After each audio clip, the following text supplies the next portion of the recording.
As I walk through the classroom where we study in bones, I take a look at my peers and all I see is a bunch of phones because they all been browsing and drowsing during class.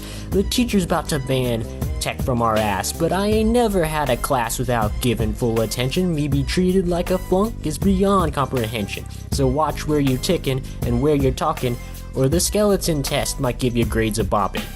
I really hate to brag, but I gotta say, I grin down at my scores, look dismayed. Fool, I'm the kind of student every teacher really likes, up real late at night, studying bones in the Chromebook light. The skull protects our brains, living in the skeleton's paradise.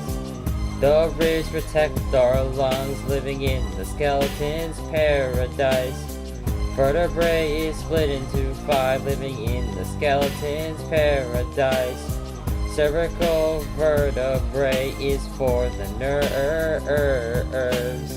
First, let's talk about the appendicular division, where the clavicle is the only direct connection for this vision. The scapula is the shoulder blade that is used for arm motion, and it articulates with the humerus, which is quite a notion. The humerus is located between the shoulder and the elbow, and the radius and ulna are directly below. The upper hand is made up of the carpal bones. The metacarpals make up the palmar zones. The phalanges are in the fingers that you use to type. There are 14 on each hand, so put them up. This is height. The pelvic girdle is formed by 2 coxal bones. The sacrum protects pelvic organs and is part of the pelvis.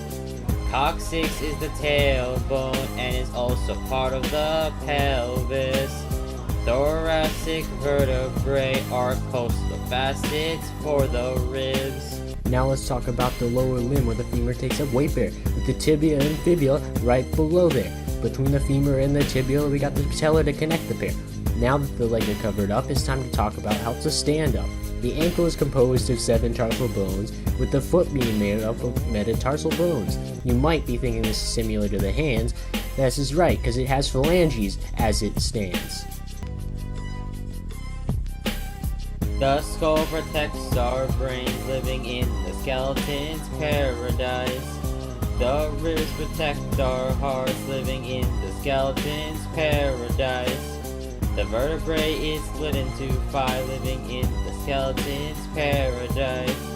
The lumbar takes up our weight, living in the skeleton's paradise.